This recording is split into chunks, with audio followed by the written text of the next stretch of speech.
అంతటా తలుపు వేయబడెను. అంతటా తలుపు వేయబడెను. ఆ తర్వాత తక్కిన కన్యకలు వచ్చి అయ్యా అయ్యా అయ్యా అయ్యా మాకు తలుపు తీయమని అడుగగా అతడు మిమ్మును ఎరుగనని మీతో నిశ్చయముగా చెప్పుచున్నాను అనేను. ఈ వాక్యం మనకందరికీ పరిచయమే. బుద్ధి గల కన్యకలను, బుద్ధి లేని కన్యకలు. బుద్ధిహీనత.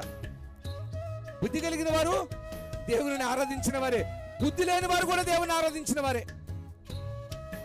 కానీ వారి బుద్ధి పరీక్షించబడే ఒక దినం వచ్చినప్పుడు, పరీక్షించబడే ఒక సమయం వచ్చినప్పుడు బుద్ధి కలిగిన వారెవరో, బుద్ధి లేని వారి బుద్ధిహీనులు ఎవరో తెలియబడింది. అక్కడ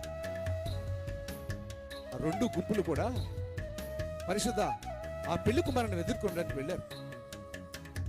ఇద్దరు సిద్ధంతో వెళ్ళారు. కానీ ఒకరు ఇంకొక ముందడుగు వేసి, పెళ్లి కుమారుడు ఒకవేళ ఆలస్యంగా వస్తాడేమో, ఆయన ఆలస్యంగా వస్తే ఈ సిదరిలో ఉన్న ఈ నూనె సరిపోక ఆ కాగడ ఆ దీపం ఆరిపోతుందేమో, ఇంకొద్దిగా నూనె తీసుకెళ్తే ఇంకొకొద్దిసేపు వెలిగించుకోవచ్చు. ముందు చూపుతూ వెళ్ళారు. వీళ్ళకి ఏంటంటే, వీళ్ళు ఎలాంటి వాళ్ళు అంటే, వీళ్ళు ఎటువంటి వాళ్ళు అంటే, హెబ్రీయులు రాసిన పత్రిక 6వ అధ్యాయం 4వ వాక్యం చూద్దామండి. ఒకసారి వెలిగించబడి పరలోక సంబంధమైన వరములు రుచి చూచి పరిశుద్ధాత్మలో పాలివారికి. వీళ్ళు ఎవరండి? వీళ్ళు బుద్ధి లేని కన్యకల గురించి చెప్తున్నాడు.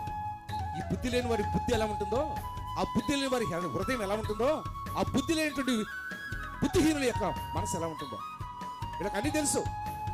చాలా మంది అంటారు ఎప్పుడైనా చెప్పినప్పుడు, ఓ ఇదంతా మాకు తెలుసండి, మేము ఎప్పుడు క్రైస్తవులమో పుట్టుకు క్రైస్తవుడు. అయితే ఏంటంట, ఏమన్నా నీకేమన్నా పుట్టు క్రైస్తవుడు, మధ్యలో క్రైస్తవుడు, చివరి క్రైస్తవుడు ఏమన్నా ఉందా? నువ్వు రక్షించబడ్డావా లేదా? పొందిన రక్షణ స్థిరమైందా కాదా? ఆ రక్షణలో భ్రమలో ఉన్నావా, సత్యములో ఉన్నావా? ఇదే. నువ్వు ఎంతటి వాడివైతే ఏమి, ఎప్పుడు పుడితే ఏమి, వాక్యమే ప్రమాణికం నీకైనా నాకైనా. ఆ వాక్యమే నిన్ను నన్ను బ్రతికిస్తుంది. ఆ వాక్యమే నిన్ను నన్ను సరిచేస్తుంది.